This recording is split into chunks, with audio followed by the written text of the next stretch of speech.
For the most part, I felt like the system worked pretty well. The students are familiar with the routine. One thing I do at the beginning of the week, if I put out a new set of centers, I try to go through each center and model what the activity is, how it works, how the game is played, so the students are familiar with what to do. So when it's their chance or turn to do that center, they're usually able to do it. But they're also good about, helping each other and asking each other questions if they forget what to do.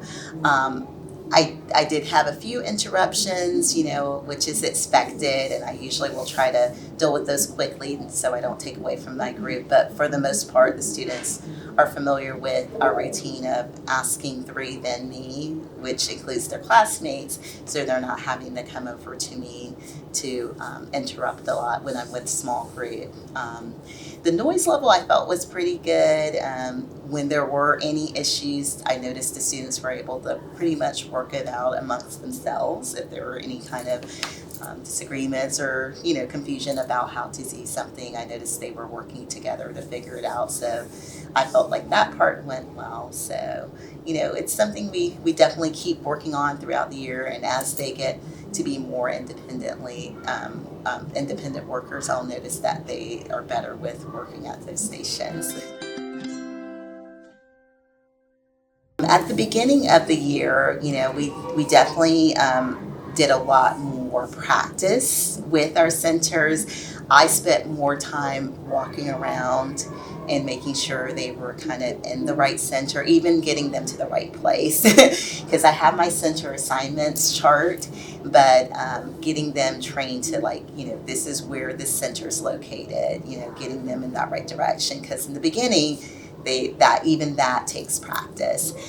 So we would practice just transitioning to those centers, and it would maybe do just a 5 or 10 minute thing, just going to our centers, and then we kind of built from there where we worked in our centers. And like I said, I did a lot of time, a lot of modeling, walking around, making sure they knew what they were doing, and then I slowly began pulling students to my group. And even at the beginning, I would work with them for maybe 5 minutes, and then I build to 10 or 15 until they got to the point where they were able to work for longer periods of time in those centers.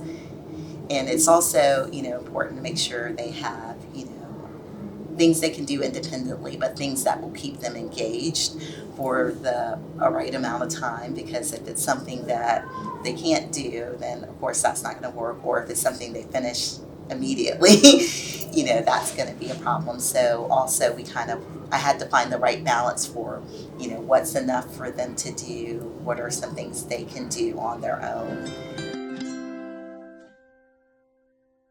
I taught them signals, so when they first come in, you probably notice I use the 1, 2, 3 eyes on me. That's one of my attention getters that I use at the beginning of class to kind of get them started, but also we use that same transition at the end for cleanup time, so I try to keep it consistent.